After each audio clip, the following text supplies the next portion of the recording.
visit thechairshot.com? Thechairshot.com is your home for hard-hitting reviews, news, opinion, and analysis with attitude. Why? Because you're smarter than the average fan. Thechairshot.com. Always use your head. If I had my damn painting, we wouldn't be having this conversation now, would we? Since you didn't bring me my $40 million painting, I'm going to need you to pay me back. With interest. Can we just get to the job? There is a legend in the underworld. Those in the know, it's called a money plane. Some of the baddest motherfuckers on the planet are on that plane, all craving action. Whatever you want to wager on, the money plane has you covered. You want to bet on a dude fucking an alligator? Money plane. Untouchable by any government because of flight order. Enough is enough! I have had it with these motherfucking snakes on this motherfucking plane! Everybody strap in! I'm about to open the fucking window. Wild card, bitches!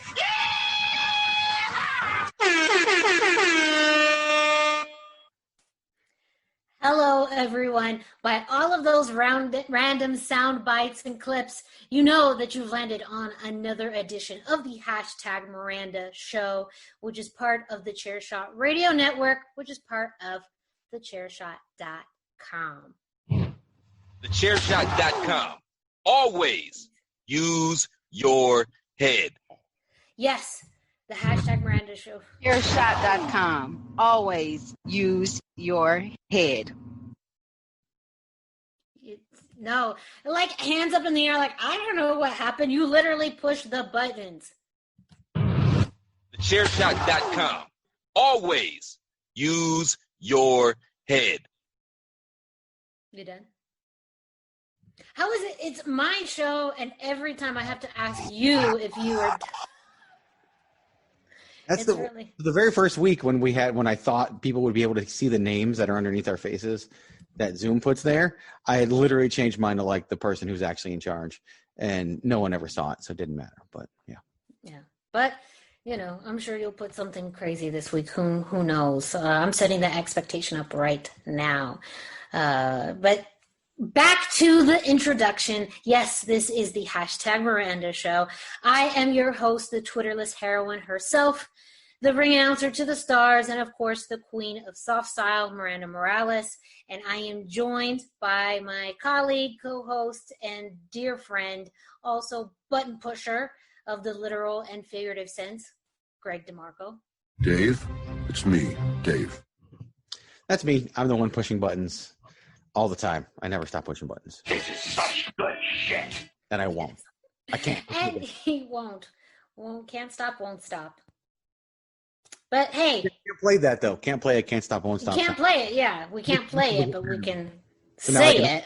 I can only play things like this. Dave, it's me, Dave. But I can't play the 14 I just passed by that I want to play because they're all musical. Yes, of course. Well, yeah. If you are listening or watching this show, thank you very much. Again, this is a podcast and now a video cast as well. So if you haven't seen this on video yet, you are missing out on our lovely faces right here and all of the random stuff that we do. Well, you can get to see our facial expressions. And this episode in particular, you're going to want to do that because we have a really interesting topic. It is wrestling related-ish. But enough where, you know, as a wrestling fan, you'll definitely want to listen in, and it will segue into a few other things as well. I'm going to still keep it vague, a little mysterious for you for right now, but in the meantime, we got a few things to let you know about. Of course, I've mentioned that this podcast is a proud part of the Chairshot Radio Network, which is part of thechairshot.com. Now, you can follow thechairshot.com. Always use your head. Money plane. We're never going to get to this. I feel like we're never going to get to it. It doesn't exist. You done? Money plane. Now I am. Now I'm done. Greg, look, if you can keep interrupting me, but then I won't be able to tell our lovely listeners and viewers where they can follow the Chair Shot on social media. Is that what you want? That will get me to stop pushing buttons right there. Yeah. So just stop for a second. Well, I let our lovely audience know that you can follow the Chair Shot on social media at Chair Shot Media. That's on Twitter, Instagram, Facebook. Twitter, Instagram, Facebook. That's it. Those are the three. Those are the three. Those are the things. Those are the things. Yes. So that you have, one you don't.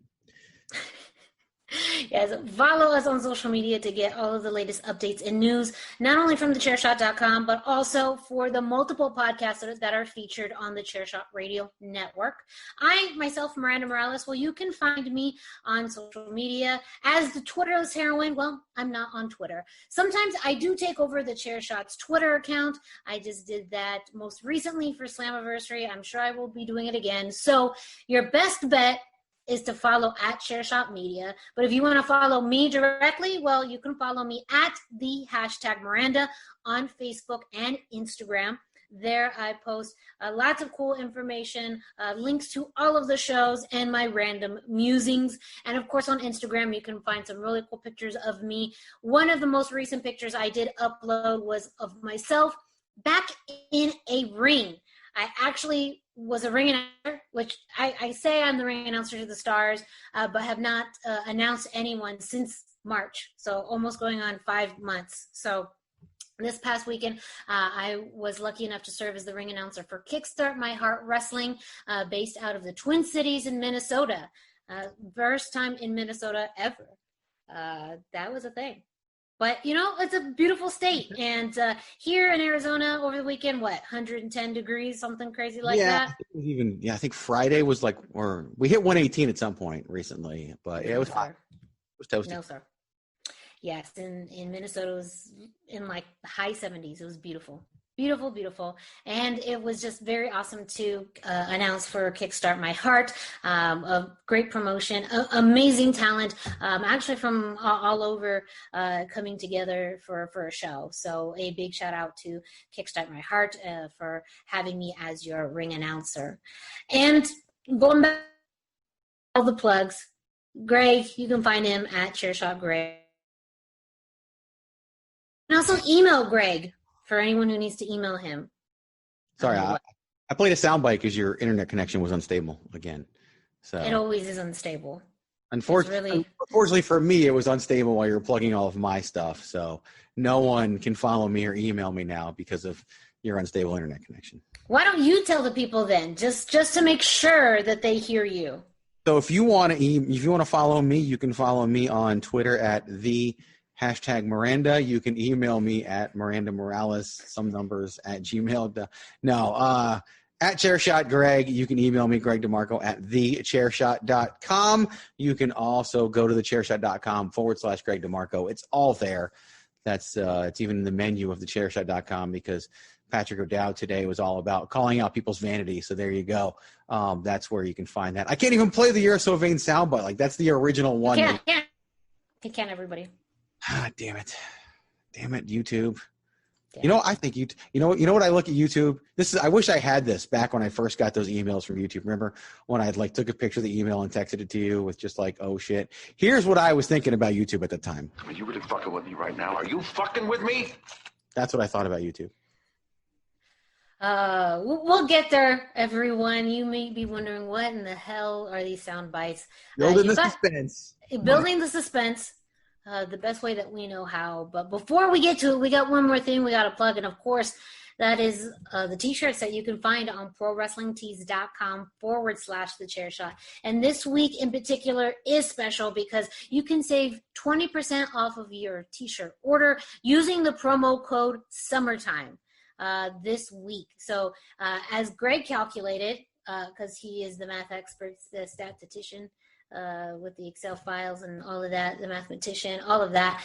That 20% will help cover the cost. If you decide to upgrade your t-shirt to soft style, can help cover the cost. So I always talk about, spending a few extra dollars and treating yourself to a soft style t-shirt. You can do that now with this code for no extra money. Maybe some, just depends.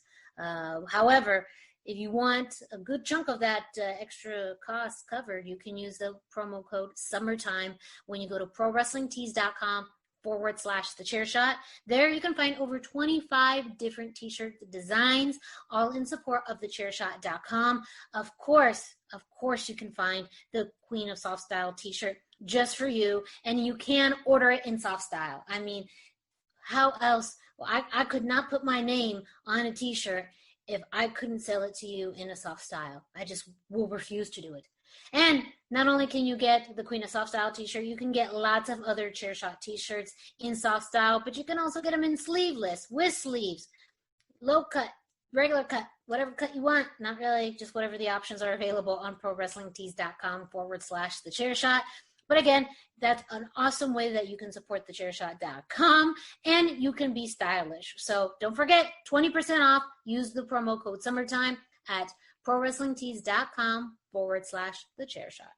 This is the second time you've ever used the phrase "with sleeves" to describe the options that the t-shirts come in, and I think that's my favorite option: sleeveless and with sleeves, which is just, a t-shirt. But you can get long sleeve, short sleeve. You can actually. But short sleeve's not an option. It's just a t-shirt. It's just a t-shirt. But soft style is an option. That's what everybody should get. Like I wholeheartedly. Once you go soft style, you're never gonna want another non-soft style t-shirt. No, because you fancy and you deserve it. Speaking of, deserving it. Maybe that was a terrible segue. Actually, we do have some segueing too. Some additional commercials to play for you before we get into our first topic. It was a terrible segue. Promotional consideration paid for by the following. Hey folks, PC Tony here. Thanks to our new partnership with Angry Lemonade, you can save 10% on physical products and digital commissions using the promo code ChairShot. Head to angrylemonade.net to check out their amazing catalog of products and services. Use the promo code ChairShot to save 10%. That's angrylemonade.net. Are you looking for the newest and hottest in the world of pro wrestling? Then check out the amazing action on Powerslam.tv, the biggest indie pro wrestling channel in the world.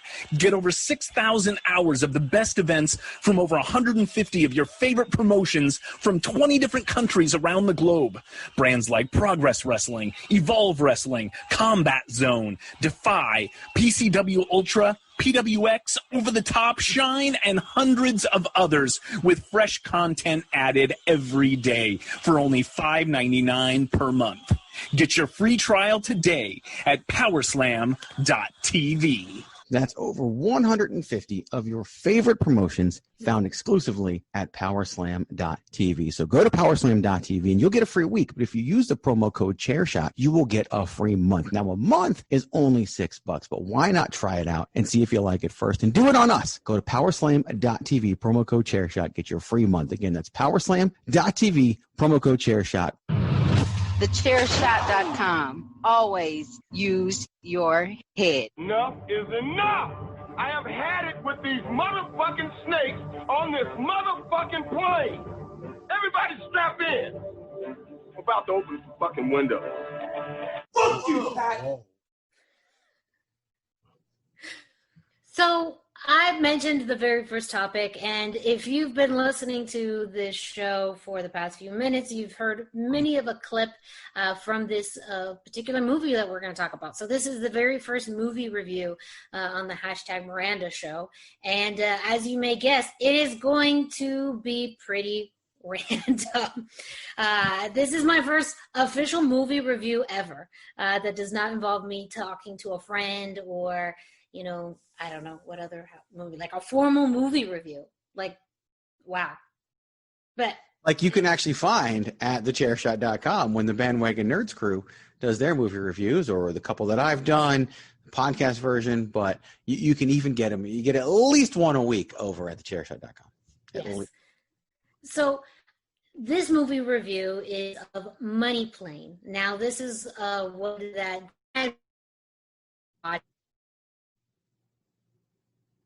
this particular movie was released not too long ago, and the reason why we are reviewing it is really this stacked roster, this stacked cast, primarily including WWE superstar Edge, and more, famous people that you will for sure recognize in this movie, and we'll get into that in a second.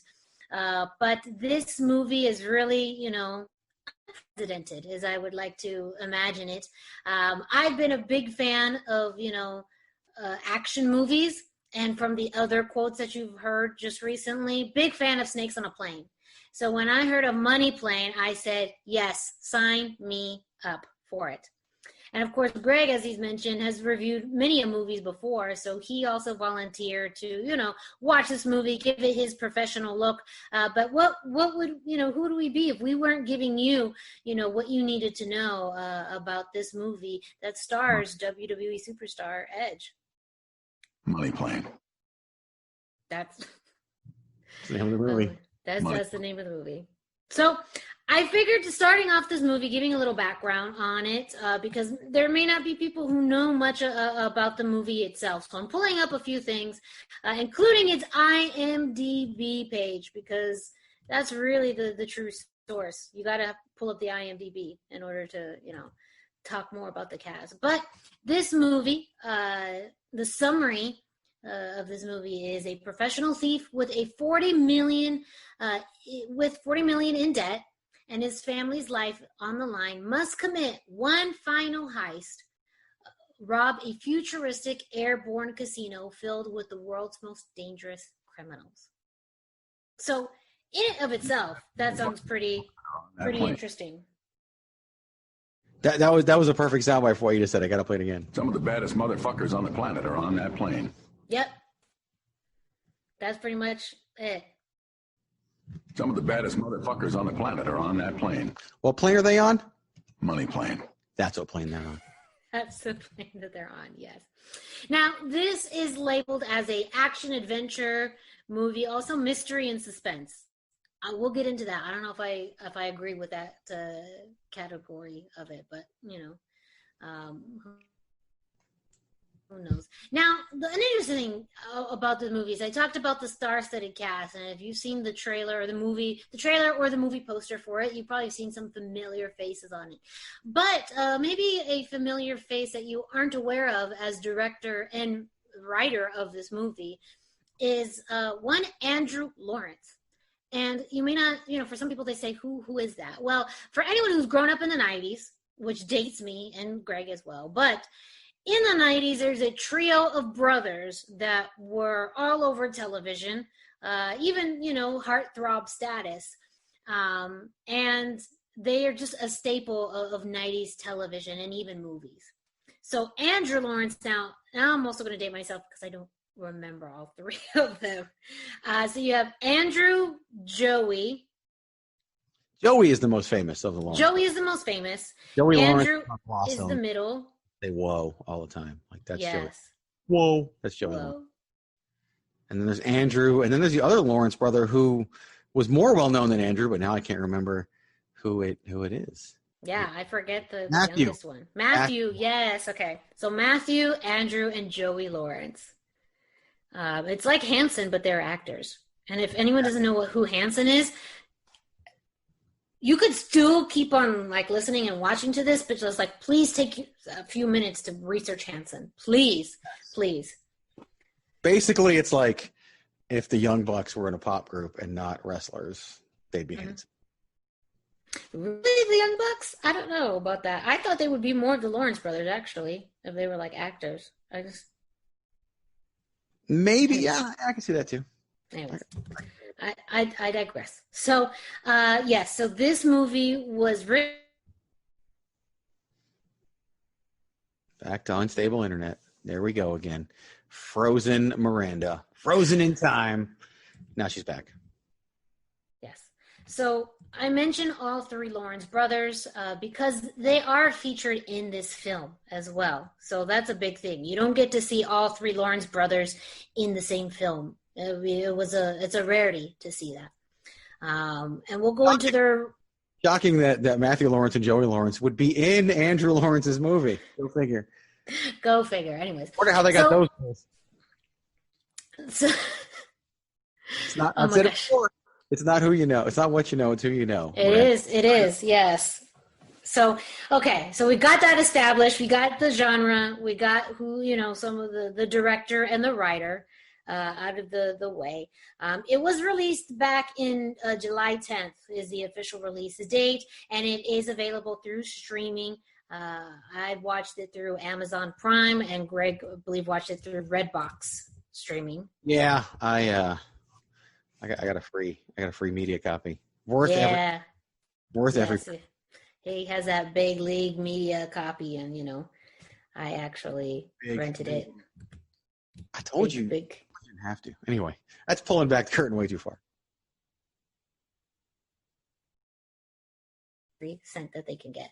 These people have families, so I wanted to do what I could. Consider it a charitable contribution. That's what it was. That's what it was. 82 minutes, which is average for a movie. It didn't honestly feel that long though. Well, 82 minutes is a little short for a movie. Now, it wasn't released in theaters, so I guess it's okay. But 82 minutes is like a super long TV show. Yeah. So going back to the cast and, going back to IMDb, first build only, so, as who you see first. Adam Copeland, a.k.a. Edge, is the lead character who plays Jack Reese in this movie. Is it Jack? It's Jack. Yeah. Reese I would not have known unless you said it, but Jack. I keep calling him John. What's his name, John? His name was not John. It was definitely Jack. Okay. I'm pretty sure it's in one of the sound bites that you wanted. I think he even says the name. I think he calls him Jack. Okay. Well, I thought he was just like, hey, Jack, like Bucko or whatever. Like that was. Oh. I don't know. So, yes, Jack Reese. Then you have Kelsey Grammer, for, very famous TV and movie actor who plays. Now, the billing on this in IMDb has him as the Rumble. Even though he has a proper name, his billing in this movie is as the Rumble. I don't even. Okay. I'm sure we'll talk about it. We'll talk. Thomas Jane is also in this movie. He just plays a character named Harry. Denise Richards, both Thomas and Denise Richards are on the poster for this. Sarah, who is Jack's wife. And then a few other actors on here. Katrina Norman as Isabella, Patrick Lamont Jr. as Trey, Andrew Lawrence. He's the youngest, but he actually has a proper name in this. He's known as Iggy, is his name. Joey Lawrence is the concierge, doesn't even have a proper name. Matthew Lawrence, I mean now, he had a pretty big role in here as the cowboy. I thought he had a proper name too, but I don't know. And then there's, lots of other roles in here. So so now things are making sense. So I think I accidentally called Andrew the middle one, but Andrew is the youngest one. So you have Andrew's the youngest one. He actually then has a role in here, wrote and directed it, which is a pretty big deal. Then you have Matthew, who's the middle one, and Joey is the oldest. So, again, for any of you keeping up with this Lawrence family dynamic, there you go. There will be a quiz later. There will be a quiz. Okay. So actually going into the movie. So the movie starts off with Jack. With Jack. Edge, in this case. We just call him Edge. Can we call him Edge? Yeah, let's just call him Edge. So Money plane. Jack Edge. Can we Edge Jack? I don't know. I feel like they're interchangeable. If you hear Jack, it's Edge. If you hear Edge, it's Jack. Okay. Okay. So Jack is trying to enter a art museum, and it's only labeled as an art museum. We don't know where this art museum is. We don't even know if it's real. And so he is trying. Any of this movie takes place? Really? Only at the end. There's only one location at the end that is revealed. Everything else is undisclosed location. And even then, we know they're not going to stay in that location. So, yeah. So, Edge comes in. He's trying to get into this museum. He has glasses on and a sports jacket, so you know he's serious. Is that the actual dress code to go inside an art museum? You have to have glasses and a sports jacket.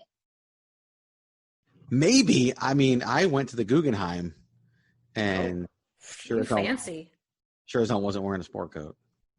Well, you should have, because that's a fancy museum.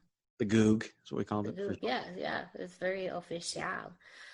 So he is there. He has his team working behind the scenes. He has this swipe card that allows him to get access. However, it's not working. And, his team behind the scenes is trying to help him. And sure enough, eventually the card works. He goes into the back to try and find this painting, apparently. And he goes into this room where he thinks the painting is, but it's not. And that's where we lead into, them getting caught, and him and his team getting caught and leaving the museum without the painting. Now, this sets up what trouble Jack gets into. I mentioned in the summary that he has a $40 million debt. Well, guess how they determined $40 million? Well, that was the price of the painting that he was supposed to steal. So he ends up going to this. He's not a mob boss. What would you say is Rumble's he's role? The Rumble. His role. Rumble. I mean, he's probably wondering what the hell his role is in the movie too, while we are. Yeah, he's just basically he's taking advantage of Edge and his debt. He's a criminal, a thief, a high-end criminal, that's for sure. Maybe like a modernized version of a mob boss. An organized crime leader. Organized crime, yes, yeah. I keep using mob because that's just the term, I hear a lot on TV. But it seems like organized crime, but he's very particular about paintings and art. That is his, where he commits his crimes, is getting all this fancy art. That is his wheelhouse, if you were. His wheelhouse, yes. Even though we see no art. They just, all the scenes with Rumble are all filmed outside. Like in someone's backyard. Never once do I remember seeing Rumble inside a room. I mean, what the hell is Kelsey Grammer even doing in this movie? So I'm sure that they filmed all that in like one day, and he's like, I'm not leaving this spot, so y'all just have to film around it. I'll give you one day, come to my house, film me in my backyard with a terracotta tile on the ground, because that comes into play later. And yeah, if you can't get it done in a day, then I'm sorry, because they couldn't have paid him a lot. I mean, it's fucking Money Plane. Money Plane. Like, come on. Unless does he have a relationship with the Lawrence brothers? He probably does. Like, that's. I mean, they've all been in the television business for many, many years, so maybe they know each other through circles. Circles. Circles. Mm. So yes, so Kelsey Grammer, aka Rumble. He pretty much tells Edge he has bought his debt. So essentially, Edge's character had a debt to pay, and he was trying to get money to help pay that debt. Rumble said, I've done you a favor. I bought your debt, which means I own you now. And because you didn't get my $40 million painting, you're going to need to pay me back with interest. So actually, it's beyond $40 million, but I don't know what the interest rate is on this. It's never discussed. So no. I feel like that's a missing piece of information. It could have been like 4.2. One of many missing pieces of information in this movie. By the way, the Rumble's full name is Darius Emmanuel Grouch the Third. Which is why Rumble is just easy. And why is he called the Rumble? Where does he get the name the Rumble? At all. I don't know. They never talk about how he got the name the Rumble, which would have been cool. To say they don't call me Rumble they call me the Rumble cuz, I don't. But let's be honest. Let me just go ahead and throw the question out there. What is the background of anybody in this movie? Seriously. That is true. You do get a little bit of background for Jack. You do get to have a tiny little bit of background. A tiny little bit, yes, but it's we all know very about Sarah than we know about Jack. Yes.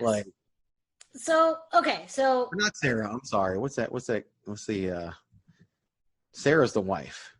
Yes. Isabella. We know more about Isabella than we know about Jack. Yes. I'm getting my mixed up now. Yeah, there's so many people here. Anyways, so okay, Jack goes back to his crew, the same one that tried to help him with the painting heist, and said, "Okay, we have one more job. One more. And, well, actually, let's go back to it because we're missing the clip here. Rumble proposes to Edge that there's one last heist he has to do involving this casino in the sky. And what does he call it? Well, he calls it... Woodley, since you didn't bring me my $40 million painting, I'm going to need you to pay me back. With interest. Can we just get to the job? There is a legend in the underworld. For those in the know, it's called a money plane. Some of the baddest motherfuckers on the planet are on that plane, all craving action. Whatever you want to wager on, the money plane has you covered. You want to bet on a dude fucking an alligator? Money plane. Untouchable by any government because the flight always... Like, who the hell wrote that? I don't... All the things. Apparently, according to the internet, Andrew Lawrence wrote that. If you want to believe... Oh, I do. Written in that. The movie, and that he's Andrew Lawrence written that if Money Plane, where you can see a guy... No, I'm not even going to repeat it. I'm not going to repeat it. I'm not going to. Just know out there, if you want to bet on that, on what you heard about a man and an alligator, there is but one way to do it. Money plane. That's how you do it. Man, they really tested Kelsey Grammer's limits on this. He has some of the best and the worst lines in this entire movie. Some of the baddest motherfuckers on the planet are on that plane. That, for sure, is actually pretty fucking good. I like that. His delivery on shit is, damn, it's solid. But there's other things that it's like, how is he? The best and worst part of this movie. Yes, all in one. Best and worst part of this movie. So, yes, it's been set up. Jack has one last heist, money plane. The goal is to get the money from the plane and bring it back to Rumble. That includes actual cash and cryptocurrency, which that's going to be important, and a bunch of other stuff. It seems like maybe drugs. I don't know, but it is lots of money that is available on that plane, and their job is to bring it back. Now, one of the things that I love about the job is when Edge, Jack, whatever the hell his name is explaining this to his crew, they put in highlights of the job being done that we actually see later in the movie. Like, yeah, it's not even theoretical. Like, at least in some scenes, it's like, okay, this is how theoretically, and they're like, nah, we'll just film it, and then we'll just put it in here. So you literally get to flash forward and see what they just show you, like, 60 minutes later. Yeah, I was just like, wait, what? Why are we? And then when I saw later in the movie, I was like, wait, that was the actual footage. Like, they just went back later and were like, we need something else in here. We're going to pull footage from, not even like footage that made it to the cutting room floor, because there's probably none of that, because that would be the entire movie. But it's, yes. I'm sorry. Continue on the job. No, continue, yes. So then we cut to after Jack explaining this to his crew. They are all in agreement that they're going to help him out one last time. We cut to him going to his family. Now, this is important because Rumble has threatened Jack that if he doesn't go through with this, his family's going to suffer consequences. So we get to see who his family is. He has a daughter and a wife. His wife played by Denise Richards. And he's doing, regular dad stuff, reading, playing pillow fights, all of that. Now, it doesn't, you don't know. By the way, I just want to point out the Denise Richards in the movie looks absolutely nothing like the Denise Richards on the poster. Well, that is, they do some touch-ups. An old picture of Denise Richards to just kind of slap in the poster. It's just filtered. That's all. Everyone's face, though, on that poster is filtered. So they found a good Snapchat filter and they went with it. And I don't blame them. I do it all the time. But everyone else has pictures from within the movie. Denise Richards' picture is from about 8 years ago. That's true, because she is playing a mom and a wife in this. So her picture on the poster is a lot more formal than what her role really is. But, you're not going to put someone who looks like a mom in a poster like that, it just doesn't create, any excitement about it. 80% of the world that happens to be named Karen in that one statement. You really did. Great job. Well, no one wants to watch Karen in a movie. Seriously? Fuck you. That's what they're all saying right now. I don't care. That's what they're all saying. They need a money plane. Money plane. Any money plane. So he goes home, spends time with his family. I don't know how much his wife, Sarah Denise Richards, knows about it. They don't allude to how much she knows or doesn't know, but just, oh no, he has to leave again. So we have no idea. Job is? Like, I don't know.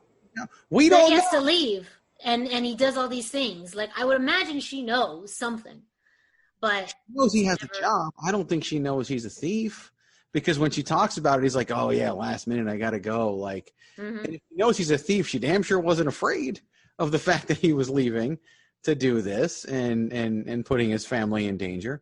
And that was one of those moments where I asked myself the same question I asked myself 47 times before I knew the answer: who the hell wrote this movie? That was one of those moments when Denise Richards could give two shits about the fact that Edge was leaving yet again at such last minute, obviously not knowing he's a criminal. But we don't know what she thinks he does. Yeah, we don't know. So he has a friend who comes into his house. So they, are all in bed for the night, and he hears someone coming into his house, and he gets. And we're frozen. She'll be back in a second, though. She'll unfreeze. It always happens. And now we're unfrozen. Okay. Oh, now you tell me the connection's unstable. Okay. That's a delayed reaction right there. Okay. There is. It should say connection was unstable, but it didn't. Yes. So many things unexplained. Okay. So at the end of the night, him and his family are sleeping. However, he hears a noise downstairs, and he's freaking out because, of course, the Rumble has threatened him already. So he's probably thinking, "Oh no, someone's breaking into my house." Every time there's a Rumble, I can't help but laugh.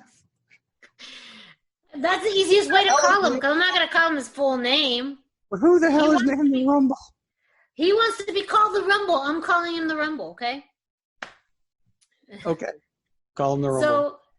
So he goes downstairs, thinks that someone's breaking into his house, gets a gun, and he opens it, and it's his friend.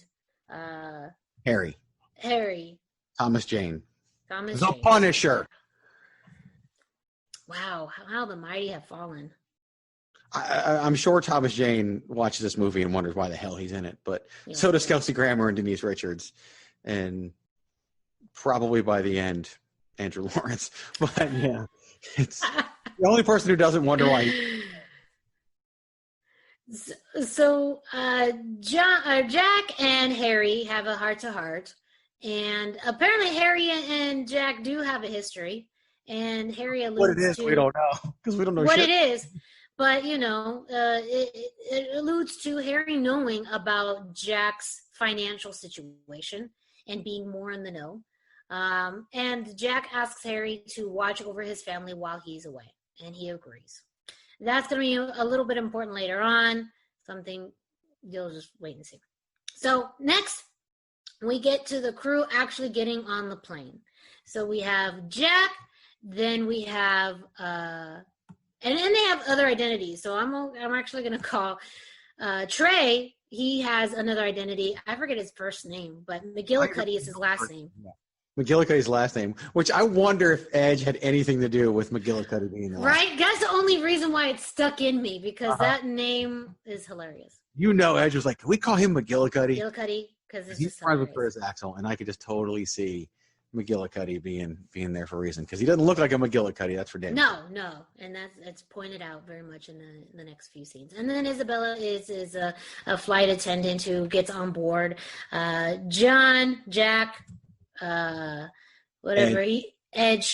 and McGillicuddy work together, and then poor Iggy gets left behind. He's ground control, so he has to stay behind to help get all of these other things set up. Especially for the Bitcoin, to make sure that it gets transferred in and it's untraceable. So even though the only actual storyline element in this movie, that's normally Trey's job. But for some reason, Edge wanted Trey to be on the plane and Iggy to be on the ground. So Edge did say, because he needs Trey on the plane to get through to some of the hacking on the plane. So that actually kind of made sense to me. But, poor Iggy got left behind. Like, he wanted to be on the plane. as well. Yeah, he wrote the movie, so he put himself. Yeah, so it makes sense. And also, and then this whole thing, we'll get to it in a second, because this isn't as exciting as... The movie's 82 minutes long. Miranda's description of the movie is probably going to be longer. It's going to be a little bit longer. No, we're even like pretty much halfway there. We're pretty much getting there. So as everyone gets on board, we then encounter the concierge, which is Joey Lawrence's character. He then explains to everyone there what the rules are, what his role is, and everything. Pretty much, it's a casino in the sky, and they can bet on whatever they want, and they have a very exclusive clientele, and they do have rules, and if you break them, like, you can get hurt and die or whatever, and no cheating and kind of things like that. Exclusive clientele, by the way. This exclusive rich clientele who all shops at Marshall's. Yes, and the whole scenery just is... Oh, the scenery is so bad. Like, this is the least luxurious money plane you could ever imagine. Money plane. Like, it is just, and every scene is just it's obviously the same thing, just redecorated over and over again. Like, it's just, yeah. So... they do some introductions of some people, and they, explain that there's betting and stuff like that. Really a casino. Cool. And then they lead them into another room where people are already playing. So my wonder is is that like a first-timers meeting where the concierge explains everything because it's their first time on board? Because there's other people already playing. So, how come they weren't there either? And it was painfully obvious that they led them from one room into the same room, just redecorated, where the people were already playing, even though the game was just about to begin, but they're already, was it a warm-up, like when we go work out? Was it pre-gaming? I don't know. I don't know. Also not explained, because nothing in this movie is explained. Yes. So this is where the things get interesting. So the first game of the night is traditional Texas Hold'em. And Jack plays this. And also, he's not in there as Jack, so that was another thing I forgot. So he's there as this, he assumes the identity of this human trafficker that is very well known in the underworld. However, he does all of his work digitally, so nobody knows what he looks like. So that's how he's able to get on board. He's assuming somebody else's identity that no one's ever met. And all these other bad people... killed a year ago. Yes, yeah, and by Isabella. So Isabella took care of him, but nobody knows that. But then you would wonder, well, if he's been dead, who else is doing his work? All right, who knows?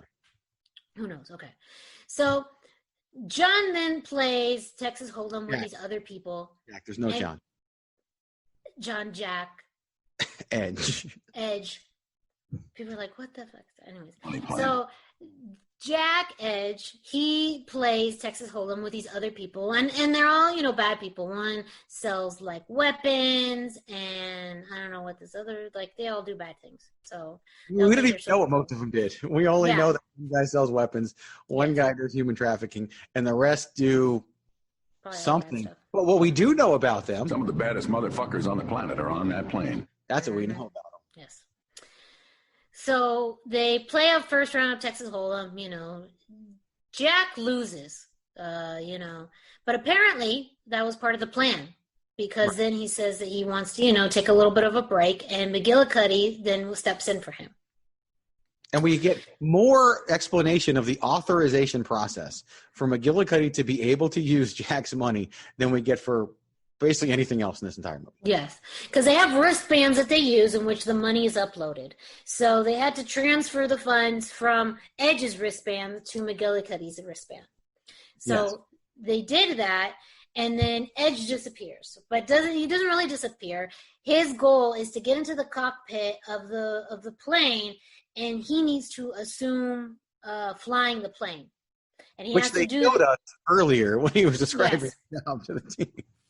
So he ends up doing that. Isabella had to help because he didn't realize there was two people. So in the flash forward, he only expected one pilot, it's a commercial airline. What makes you think there's only one pilot in the cockpit? I don't know. And so he takes care of one. That scene was really funny when he was like, the co-pilot. And the co-pilot. Soundbite of Edge being like, the co-pilot. No shit, there's a co-pilot. No shit. So Isabella helps out because she seems to be having to take care of everybody's messes. I would be so frustrated if I was her, because the boys are messy. Literally the best part of the movie. She really is. She really is. She like kicks ass. She like doesn't put up with anybody's shit. Sort of kicks ass. I mean, okay, most kick ass of anybody. Like Jack's, like really, like his fight. He didn't really like fight. I'm getting too disappointed even by thinking about this. Because then the rest of this, because I'm getting into this next scene that really then sums up like the last third of the movie. So right. Jack ends up getting taking care of this other co-pilot, and he ends up then flying the plane. Which, by the way, I think it took him longer to beat up the co-pilot than it took to rob the actual plane. Yes, I think it did. That was the longest. That was like super quick. For an 82-minute movie, I think this was like 10% of the film. They're thinking, oh, he's going to stay there for someone's going to. No, he ends up staying in the cockpit pretty much the entire movie. So if you're thinking like, oh, it's this kick-ass guy and he's the lead, no, he just stays in the cockpit and ends up with McGillicuddy getting into some strange shit. Like then it gets a turn. So they're like, okay, warm up is over with Texas Hold'em. Then we're going to get into some crazy ass games. Because the gambling isn't just on, Texas Hold'em, poker, mahjong, whatever you want to call it. That would be too boring for the money plane. Money plane. So the next game is a game of Russian roulette. And McGillicuddy doesn't really know this until they start prepping the area. So they take the poker table, they end up covering it in a red tablecloth, and then people start putting on ponchos. And he's wondering what the hell is... Like it's going to rain at SeaWorld poncho. Like it's going to rain. And across from him is the reigning Russian roulette champion, the Texan. And I know he has a formal name. I just... The Cowboy. The Cowboy. Matthew Lawrence. Matthew Lawrence, yes. The middle Lawrence. He has a crazy cowboy hat, thin mustache, and he is just so hyped up to be... Thin mustache. This mustache would make Dutch Mantel proud. Like that thing. It was fake, obviously, but it was like hanging over his mouth. It was a horrible. It wasn't as good. I'm thinking a Dutch Mantel mustache like that. It wasn't to that level. But between the cowboy and McGillicuddy, they keep passing. They don't start yet. Originally, as the winner. The cowboy doesn't have to go first. The challenger does. However, the cowboy got so confident and excited, he offered to, go first. And, of course, the concierge or the dealer said, no, you don't have to do that. The guest could do that. McGillicuddy's like, nah, I don't want to do that. So they keep going back and forth. Kept saying, no, he really wants to go first. We should let him go first. And finally, the concierge was like, the rule is you go first, telling McGillicuddy he has to go first. Yes. So they keep passing. Russian roulette, if you don't know what it is, you spin the gun and then. Yes, there's a bullet. Yeah. So they go back and forth. Finally, the cowboy has enough and goes, and boom, he blows his head off. He shoots his head off.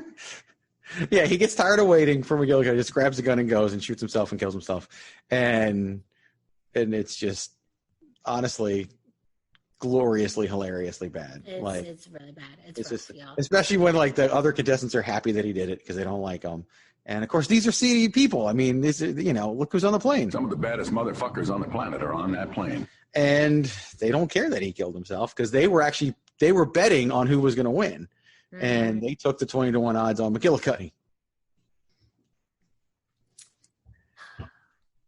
So.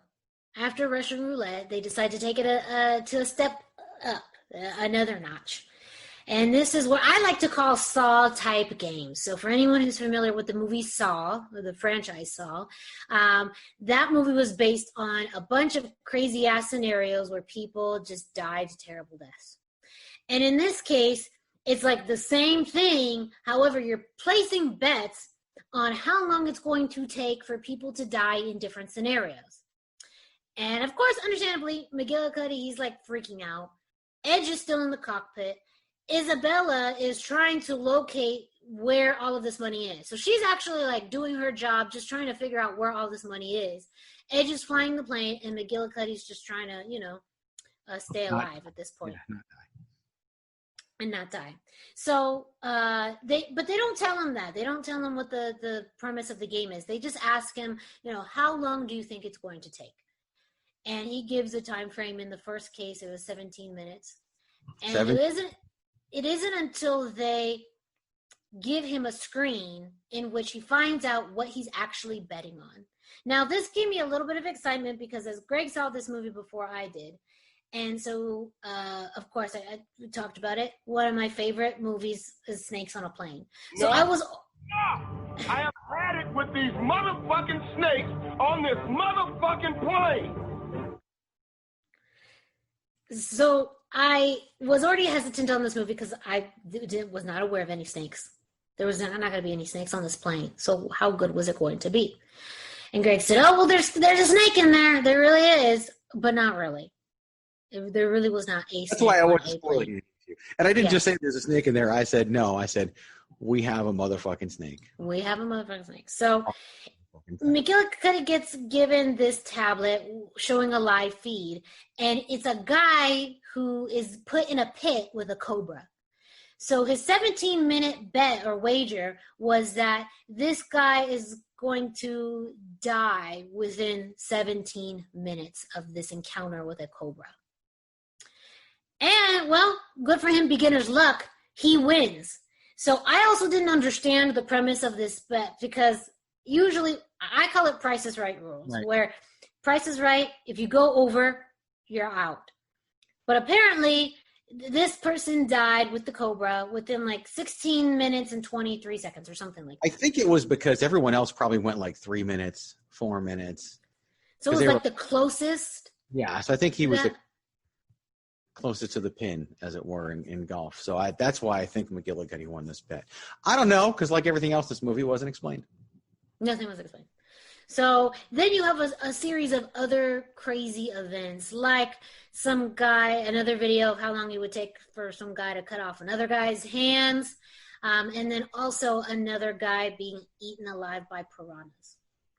So things got weird at this point. Like, again, no traditional poker. Like, you're thinking, I'm sure Greg at this point, too, thinking maybe it's like an Ocean's, 11, Ocean's 12, like traditional casino games. And there was nothing like that. Not at all. No Couldn't casino have been games. Further from the casino game. They kind of played some poker, and then they started. And they said, "Fuck it, we're not gonna do any of that." But good for McGillicuddy, he was winning. So he was on a streak, while John and Isabella were doing their respective roles. However, for Jack and Isabella. Jack. I keep calling him John. We'll call him Edge. So while on the plane, though, Edge had... Woo. Okay. That's it's going downhill quick. That's all about that. I mean, that just describes everything. That describes everything. It really does. So before he left, he asked Harry, his friend, the one that, broke into his house. He didn't. He had an extra key, but whatever. So before he left, Harry offered to help Jack. Provided, by the way, by Edge's wife. Yes. It's a weird dynamic. Whatever. So Harry had found out when doing some research on the painting heist what had happened, because they were led to believe that there was a painting at that museum. Harry found out, guess what? It was set Rumble. And the Rumble that they was planned on being stolen. And I actually was that her. You're suffering from Edge up. Yeah. The whole setup was, and you were breaking up big time there. Yeah, that was obviously a setup by the Rumble. But why? Did they explain that? Did they explain it? That's a silly question. I don't want to actually answer the question because I think the question is answered in the soundbite you're going to want me to play later. Okay. I don't. Usually in those types of things, you get an explanation right when, the part of the plot is being unraveled, but not in this particular case. This Harry, movie. yes, not in this movie. And there's other stuff that happens. I'm not going to get to it. Please don't. No, because we're just really focusing that everything's happening on the plane. I'm not focused on the ground. So, however, when Jack then realizes that he was set up, he's decided, you know what? I'm not going to give this money to Rumble. But we don't get to that exact idea quite yet, but you see a change in things. Yeah. Again, Jack is just flying the plane. We don't see him playing any of these games, doing anything. So he's just up there. We let the actual actors act in this movie. Eventually, Isabella does find the vault. McGillicuddy meets up with him, and so does Jack. And that's when we got to go. Because as part of that, before Jack shows up, that's when Isabella has a fight with, what's that guy's name? I don't know. What is his name? Hang on, I'll find it because it's Ivan. Ivan Vitale. Ivan. Yes, that's when he has the fight with Ivan, or she has the fight with Ivan. And this is one of the worst movie fights I've ever seen. That's saying a lot. We watched Edge and the co-pilot fight for like 8.5 minutes. She and this guy have the worst fight ever. Like when she grabbed the bottles to hit him in the head, and I've never seen someone hit someone in the head so bad. And like some of the punches, I mean, they made Bobby Lashley's punch at the Raw Underground look good. Like it was just terrible, these fight scenes. And the way she like pushes the bottle into his head and then like pushes, like it was one of the worst fight scenes I've ever seen in my entire life. And I've been watching wrestling for a really long time. It was bad. Yeah, I think I purposely forgot about that. Or I slept through that. I don't actually remember. Or you were on your phone, just like you were when I described it. I was on my phone watching this, so yes, I was on my phone. Oh, okay. I actually had the misfortune of watching it on an actual screen. No. I was going to save this spin to the end, but, I watched Money Plane on a plane. Money Plane. Because I felt like I truly would get the best of that experience by watching it on a plane. Who was on your plane? Some of the baddest motherfuckers on the planet are on that plane. Probably not that. Probably not that. That is also true. Also, some other things that Kelsey Grammer said that were not on the plane. None of those things that he said at the beginning were on my plane. Thank God.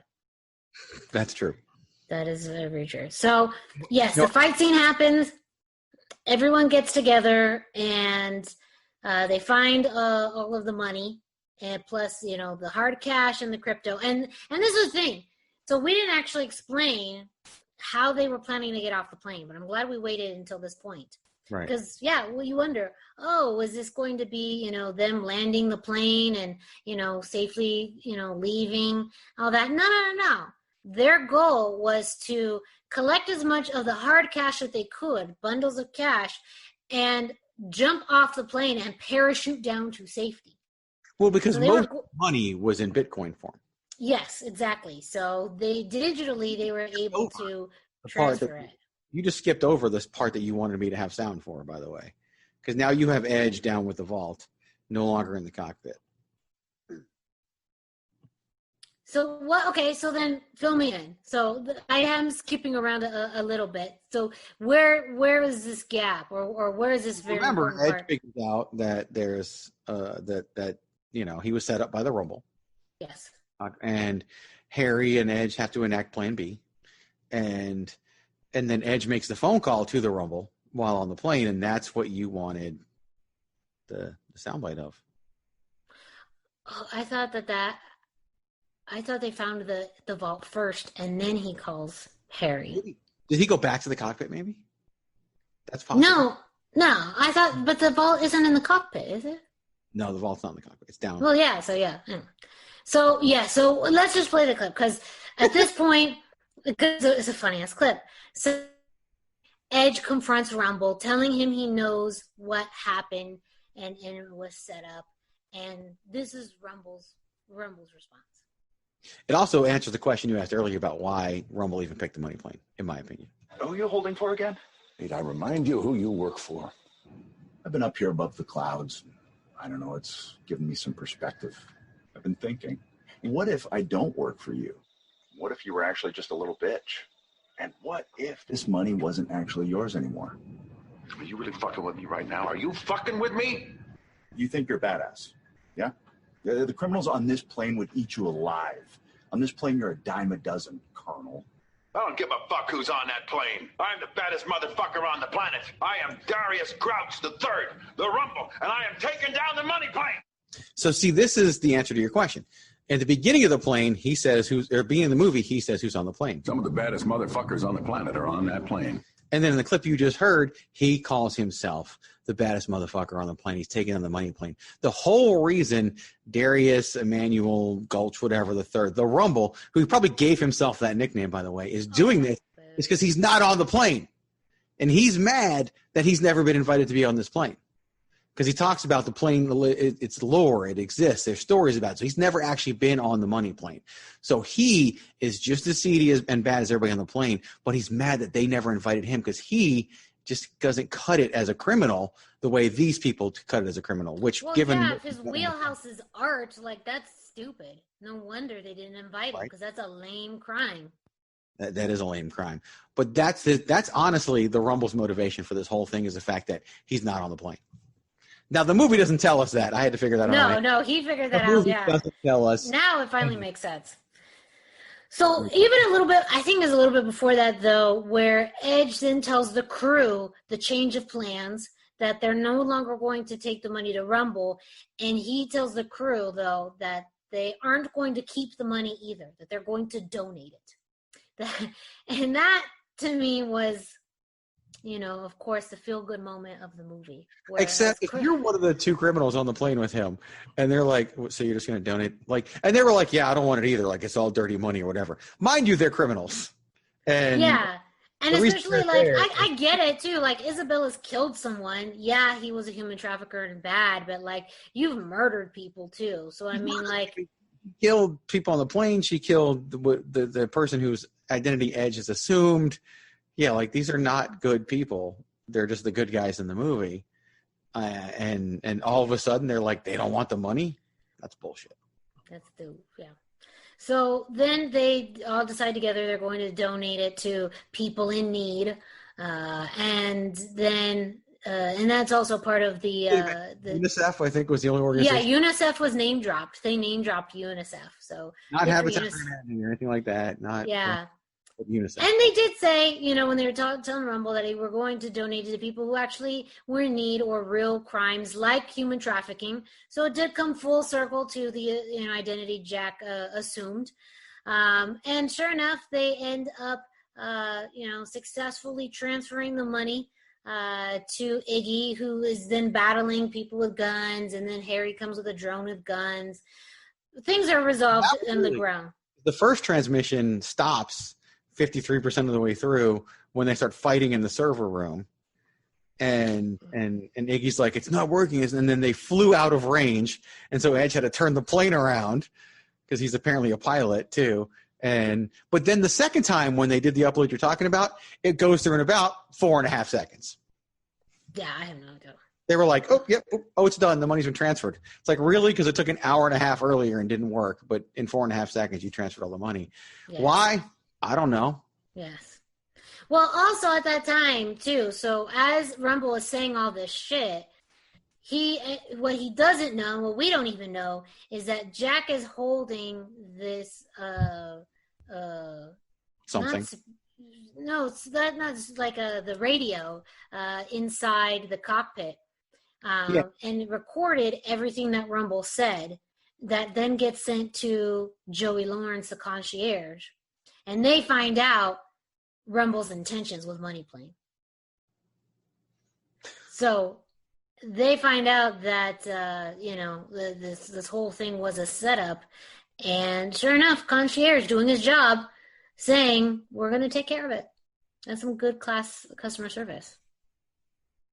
And by take care of it, they mean they're going to murder Rumble. Of course they are. Because what else would you do? And what else would Joey Lawrence do at this point in the movie? Yeah. Other than maybe go get a haircut, because, dude. But it's all the Lawrence brothers had horrible hair in this movie, though. I think that was part of the point.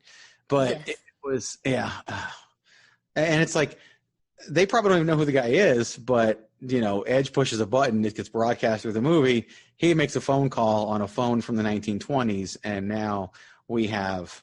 Yeah, that's a good point. How is this radio connected to the phone? Like, it's a fancy phone. Like, how is it connected to there's so many things. But it's so a money many questions. Doesn't matter. Money plane. Well, because Rumble said his full name too, so that's how they know who Rumble is, and maybe they know enough because they're all the baddest, motherfuckers in the world that they know how to. Some of the baddest motherfuckers on the planet are on that plane. On the planet. My apologies. And they know enough. I mean, if they could get a man eaten alive by piranhas, then they're going to know how to get a hold of Rumble. That's true. You make a good point there. They can obviously find the Rumble. They can find the Rumble. And Rumble knows this because then he gets scared and people start leaving him. When Edge made this movie, or when Edge was in this movie, he didn't make it. Don't put that on Edge. Did he know that he was going to make a shocking return in the Rumble in 2020? Oh, do you think that was like part of this? Like maybe his name was something different and Edge recommended that this guy be called the Rumble. I don't know how much pull Edge had because, yeah, we think McGillicuddy was Edge's doing and the Rumble was Edge's doing. There's not a Christian anywhere in this damn movie, and Edge would have gotten Christian in the movie somehow if he had any pull. Yeah, I would have actually enjoyed that. I think, I think Christian would have made like a good concierge, or he could have even made a pretty good cowboy, even though I don't want to see Christian like blow his head off. So maybe, never mind. He could have been one of those seedy people, one of those baddest motherfuckers on the planet. I think that would have been the perfect role for him. That would have been, yeah. It really would have. Planet are on that plane. Yeah, that would have been the perfect role for Christian. Yes. So Rumble gets, I guess, his due justice. We don't see that. We don't see it. It's alluded to it. It is, and we can assume that he's done for. Yes. And he finds out, because that's how they found him, though. Okay, so remember Edge, when he first got to Rumble's house, as he was leaving, he left a radio transmitter there. So I believe that's how they found him, is that they found the radio transmitter. That was part of Plan B, I'm sure. Okay. Somehow he put the radio transmitter there. Well, that might be how he recorded. I don't know, because that radio transmitter thing was so dumb, too. Because they have a million ways to produce that spot, and they produce it in a way that almost makes it look like the Rumble saw Edge put it there. Yeah, it's pretty big. It's like a bulky thing. Like, it was there. And it had a flashing red light. So, like, obviously after a while, like, you're going to be like, there's a red light flashing. Where's that coming from? Yeah, especially when it gets dark. And, I mean, we know that Rumble's out there behind his house in the dark because that's the only place he ever goes. It's the only place that they record. Yeah, I mean, wow. Just another really dumb thing in this movie that we just discovered and uncovered and unearthed on the money plane. Money plane. Miranda's frozen because she lives in Tucson, Arizona. And that's what happens. And she's like seriously frozen. Like normally she's back by now, but she's not. It's just her frozen face. And I don't know if it's going to come across that way. Oh, she's back. Welcome back. We missed you. Also, real quick, you keep saying Frozen. I did also watch Frozen 2 on the plane. I'd love to do a review of that sometime. Lovely movie. Yeah. Greatest scene, one of the greatest scenes in any movie ever is in that movie when Olaf describes Frozen 1 in like 30 seconds. Yes. When we watched Frozen 2, we watched it on I think it was on Disney Plus. We saw it in the movies too because I have a daughter. But when we watched it again on whatever format we watched it on, I watched that scene like 7 times. Like that scene is just hilarious. It's good. Their parents are dead. Like that's just that's just Olaf in Frozen 2 was really a highlight for me, especially this ability to like go through human emotions and like figuring like I felt that like that movie. Even Olaf as a character made more sense in Frozen 2 than the whole movie of Money Plane. That's a good. I mean. This movie, like, I watched this movie and I just want to ask Andrew Lawrence. Are you really fucking with me right now? Are you fucking with me? Like, that's what I want to do. But I will always appreciate the fact that the shit he wrote for Kelsey Grammer, that we have these clips, it's priceless. The best and worst part of the movie. Some of the worst part. On the planet are on that plane. What plane are they on? Money plane. That's what plane. Money plane. Yeah. All right, so they have everything. They got the cryptocurrency off board. They got some bundles of money, and they all that scene also of them parachuting out of the plane. I've seen way better on daytime television or any television show. I've seen better scenes jumping out of a plane on podcasts than I have in that movie. Like that. Like I think she flipped the double bird to the Rumble. They all flipped him off. They all did a little flippy flip. Which is funny because McGillicuddy, who was painted in this movie as incapable of anything, was probably the best person at jumping out of a plane, apparently. Mm-hmm. So, because he goes at it like, you would think McGillicuddy would be afraid to jump out of the plane. Like that would fall in line with his character and the character that they've developed for him throughout this entire movie. So, of course, he jumps out of the plane like it's no problem because Andrew Lawrence wrote this movie, apparently, and doesn't know what he's doing. Money plane. So the next thing we see is, now this is the only location that was disclosed in the entire movie. So we get a cut shot to Istanbul. And apparently this is where the $40 million painting has ended up. And it was leaning against a bush. It was the $40 million painting. $40 million painting. The fake gets delivered because we see the fake painting get delivered. That's like a picture, like a random stick figure on a stick figure with the middle fingers up as well. And it's in like the most secure painting shipping box possible. But the actual $40 million painting is leaning up against a bush. Yes. Against shrubbery. So as Greg mentioned, yes, that's the trick, is that they found out where the painting was. This gang of thieves. Presumably they stole it because when they mentioned the painting on the plane, Ed just in passing says, well, I guess we got one more job to do, which would, in a real world would be Money Plane 2. Money plane. Don't put that out there. Don't put that out there. Especially if Rumble is dead. Now, if he's not dead, okay, then we can talk. We didn't see him die.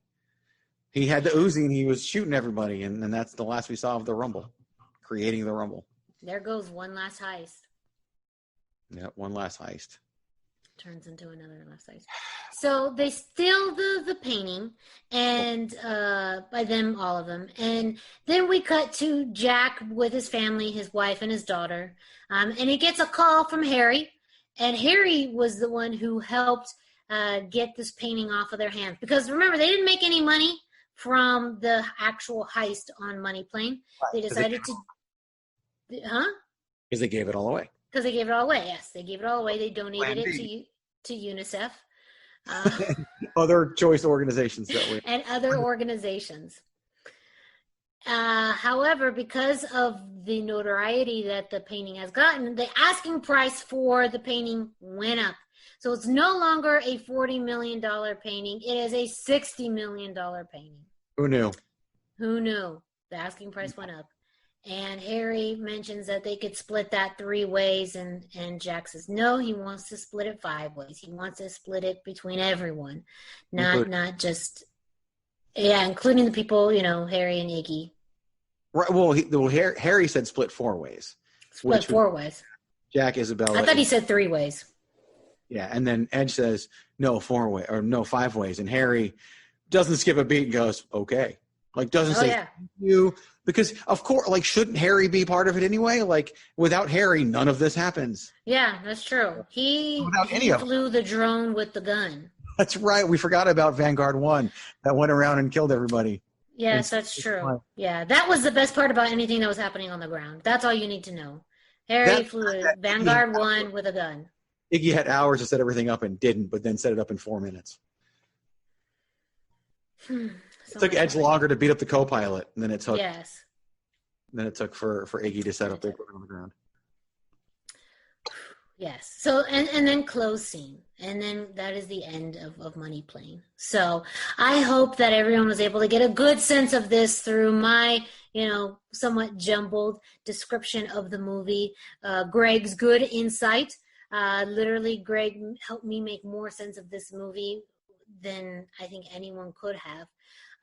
He really was a pivotal insight to things that I just could not grasp. And I think you were kind of grasping at straws. Money Plane. I was, because how else do you make sense of this movie? Like you have to grasp at straws to make sense of this movie. Are we going to get to say what we think of the movie? Like, are we going to give like an actual review? Oh yeah. I mean, like I would think that's how these go, right? You just Typically, I'm just telling the audience that we are done describing the movie. Typically, in a typical movie review, the last hour doesn't happen, but and then we actually talk about what we think about the movie. But honestly, no one listening to this is probably going to watch the movie, so it's probably good that we did this for them. Yeah, well, now they have to watch the movie. That's really what we. After listening to this, I don't think they're going to watch the movie. No one's going to watch this. No. So let's start off with you, Greg. What are your overall thoughts of this movie? So this movie, I mean, to call it a B movie would be a compliment. Like, this movie was bad. Like, I felt bad for Kelsey. Like, did Kelsey Grammer owe somebody money? Is that why he's in this movie? And he must have just have a soft spot. He has kids. He has kids. He must have a soft spot for the Lawrence brothers, because that's what this is all about. The Lawrence brothers must be big fans of wrestling, because they put Edge in their movie. And like I said, the best part of the movie was Sarah. Here's the biggest problem I have with this movie. Of everything we listed, everything. It's described as action, suspense, mystery, thriller, whatever, and it's none of that. It's a heist movie, right? Mm. And there's one thing that is in every single heist movie you ever watch. There's one thing. You watch the movie and you're waiting for it to come, and that's the twist. Oh. There's no twist in this movie. I mean, I guess maybe figuring out that Rumble was part of that. Twist. Well, I'm just saying that is probably the equivalent of a twist. That is the worst twist ever, if that's the case. Like I was waiting for Harry to be a bad guy. I was waiting for Edge to have I don't even know what, but no, there was no twist whatsoever. Like I think maybe Sarah would turn. Not Sarah. Sarah's the wife. I keep mixing up Sarah. Isabella would turn, but no, none of that happened. Like they basically, and they had Plan B. Like they had Plan B planned all along. And Plan B was like Harry shoots a drone and sells a painting. What the hell, man? Like, literally, this movie had no twist in the type of movie where a twist is basically required, and it has no twist. And that was my biggest. Like, when the movie ended, I was like, "Where's the twist? Like, we're in Istanbul. We're gonna meet up in France. We're gonna split the money, and we're gonna be fine." Yeah. Off the painting that we didn't steal in the beginning and somehow stole again later, and we don't even know how. Yeah. Money plane. Yes. What do you think of the movie? So this I watched it because this was something that we were talking about as a fun thing to watch and discuss. Of course, Edge, having that wrestling connection, he's a fairly good actor. And someone who's been in other roles as well. So I kind of had some decent hopes for it. And also, the cast itself, it's, people from a variety of different roles. I mean, God, Denise Richards was a Bond girl, Kelsey Grammer's won awards up, the wazoo, the Lawrence brothers, as much as we give them shit, have been in, media for, 15 plus years, I mean, they've had more of a lengthy career than lots of people. So I wanted to give the benefit of the doubt. Thomas Jane was Bane, for crying out loud. He was Bane. I'm sure he sat there while reading the script for Harry. In his head, he was like, I was Bane. And there was so much, to be honest, if that the fact that Jack, Edge's character, spent a lot more time in the cockpit. I think if him and McGillicuddy had switched roles, then I would have had a better explanation as to, even just his past, because they allude to the fact that gambling got him into this situation. And even seeing how he struggled with gambling to help save his family, which Harry straight out pointed when they had a conversation. Like, gambling led you into this mess. Now you have to gamble to get out of him. You played one hand of fucking Texas Hold'em, and that was it. Then he pieced out. Then he made McGillicuddy. That was part of the plan, was to have McGillicuddy do all that stuff, because Edge had to get to the cockpit and fly the plane. I mean, that's also. But here's the bigger thing. Like, I would have rather have seen Edge play all the games, except Russian Roulette. That scene would not have been better with Edge than it was with McGillicuddy. McGillicuddy That's was true. like, if Edge had to leave and that put McGillicuddy in the position to play Russian Roulette, and that was unexpected, like McGillicuddy didn't know that, because McGillicuddy knew this was going to happen. It was all part of the plan. But if McGillicuddy didn't know and got stuck playing Russian Roulette, and he didn't know he was going to play Russian Roulette. He didn't know what the games were. But if that were the only game McGillicuddy had to play, that, although even the time game was pretty funny because McGillicuddy has no idea what he's doing and keeps winning. So, yeah, I guess that makes sense. But McGillicuddy playing Russian Roulette is the one thing I would not change about this movie. Yeah, no, that's fair enough. Yeah, so there's little gems in it. Again, Kelsey Grammer is both the best and the worst part of this movie as well. So he's fairly entertaining to watch. There are gems in it, but you have to literally go through 83 minutes to find the less than 1 minute at a time segments that Isabella's good lines too. Isabella, yeah, I think she has some good one-liners and probably the most well-developed character out of the entire movie. Your lead actor doesn't have as much character development and depth, which is... We knew more about Edge when he made his WWF debut than we knew about Jack, whatever his last name is, in this movie. Like, seriously. Like, you know the movie, his original theme song, it said what? You think you know me. Well, his theme song in this movie would be like, you know nothing about me, because we knew jack shit about Jack Reese or whatever his name is. Yes. We knew nothing about this person and had no reason, honestly, to care about him. No. Other than the Edge. Yeah, you know. And like the fact that he man-bunned it the whole time as well, literally the entire time. That character in a movie would never have had that hair. Like, in all honesty. Long hair. It would be shorter? It would be shorter. Like, honestly, if this movie were properly written and cast, Harry would have been Edge, and Edge would have been Harry. Ooh, yeah. Like, but if you notice, pretty much all of Harry's scenes also take place in the same place, as does in the house. Yeah, as does all of Sarah's scenes.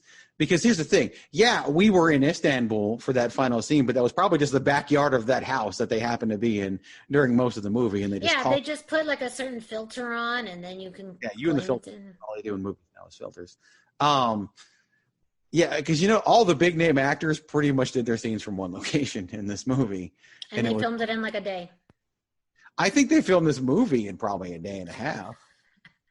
Like, there's really only 2 or 3 different settings of this whole movie. So, yeah. So, and you know what? Now I think about it, so they had all the special like electronic technology with the wristband, but yet they use an old school phone to like get. Anyways, that's what I understand. Like, you're going to transmit billions of dollars in Bitcoin using a cell phone to your guy on the ground, and the plane flies out of range, and that's why you can't do it. Also, this is one of those deals that things are overlooked in a movie. Edge was talking to the Rumble on a computer, closes the computer, takes it with him, but then is talking to him on a cell phone later. Same conversation. He tells him, hold please, and then when he puts it back up, he puts up a cell phone and not the computer. We never see the laptop again. And he leaves the laptop, yeah. It's a Zoom call, actually. Yeah, he takes the laptop with him. It's not a SIM card. No, it doesn't work. Zoom call. Oh, it's a Zoom call. Yeah, it's Zoom connection or whatever. When he duct taped it to the. Yeah. That was just one of those random, poorly done things that every movie has somewhere that you can see. But that's nothing in this movie. Yes. Well, that's our insight and review of it. As far as one last thing. So, Rotten Tomatoes. Guess what the percentage? Rating percentage is on Rotten Tomatoes. Gotta be low. I'm gonna say 19%. Okay. A little low. It actually is listed at 25%. Wow. Yeah. So, but a lot of reviews on there are not that.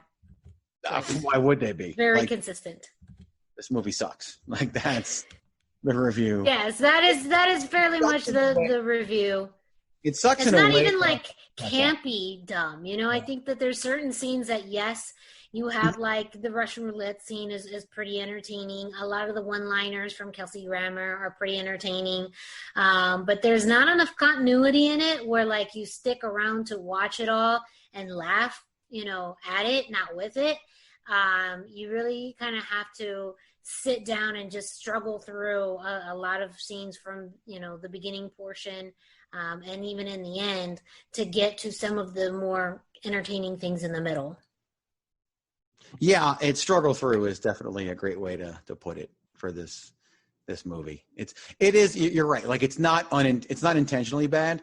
It would have been better if it were intentionally bad. It probably would have been fantastic if it were intentionally bad. Mm-hmm. But it wasn't intentionally bad. But it wasn't. It was bad. No. Yes. Well, everyone, that is our review of Money Plane. Feel free to watch it. Let us know your thoughts if you do watch it.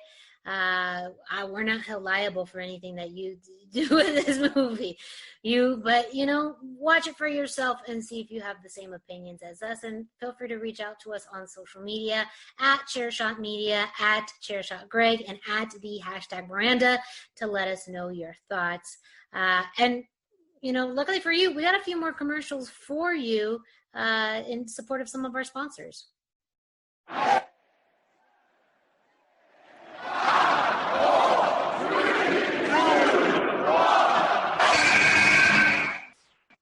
Lucha-Masks.com by Pro Wrestling Revolution, bringing you, in partnership with Mask Republic, the Lucha Brothers, as well as Japanese legend Ultimo Dragon. Go to Lucha-Masks.com and fight Lucha Strong with masks from your favorite Lucha legends and Pro Wrestling Revolution luchadores.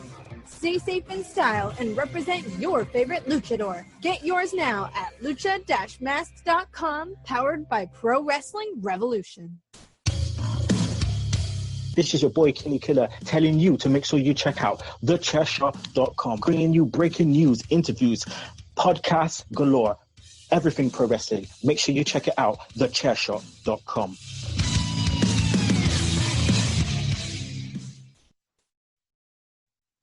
Well, we've made it to the end of another edition of the # Miranda Show. Something different for you this week. Not too much in wrestling news because, hey, that happens every single week. So we hope you enjoyed our review of Money Plane. Money Plane. Yeah, do this is all one time I exhausted. Are you fucking with me? Which one do you want? What do you want? Oh, that is just the Money Plane. Some of the baddest motherfuckers on the planet are on that plane. Money Plane. I did Money Plane. I did Money Plane the first time. Money Plane. Money Plane. Money Plane. Yeah, that's pretty good. Money Plane. Don't forget again to follow us on social media at Chairshot Media, at the Chairshot Greg, and the # Miranda. Also, don't forget to listen to some of the other fantastic podcasts on the Chairshot Radio Network that can be found on thechairshot.com. Thechairshot.com. Always use your head. And of course, ProWrestlingTees.com/thechairshot. Don't forget the sale that's going on in the next few days, and using the code summertime, 20% off you. And yeah, we'll do this again. And we won't be talking about Money Plane, so it'll be a lot easier. It feels like now that we've talked about Money Plane, talking and going back about wrestling will feel that much easier. Yeah, so much easier. If you think Raw is bad, go watch Money Plane. Money Plane. Yeah. Yes, big deal about Raw this week. And we talk a bit about it on the Greg DeMarco show. So listen to this week's episode. We share our thoughts on Raw. Everything now is going to be measured up to Money Plane. So, it could make this job a lot easier or a lot harder depending on how you view it. But thank you so much to all of the listeners and viewers of this show. Continuously grateful for everyone who listens, everyone who watches and supports thechairshot.com. A big thank you to my co-host Greg, who sat and watched that movie. You did it. That's what friendship is for. That's real friendship. Fucking with me? Money Plane. Yes, I did. And I made sound bites. Well, I feel like that was gonna happen. Like, if anything, this movie was an excuse for you to make sound bites. Goddamn right it was. Money plane. It's funny when I watched it, like when Kelsey Grammer describes the job to Edge, I was like, oh, I'm making a soundbite out of that one. Mm-hmm. And yeah, that kind of spawned the whole thing. Anyway, Sound bites galore. But send them home. Send them home. Send them home. Thank you once again. We will be back next week with another edition of the Hashtag Miranda Show. And hey, don't forget to keep it soft style. Enough is enough! I have had it with these motherfucking snakes on this motherfucking plane! Everybody strap in! I'm about to open the fucking window.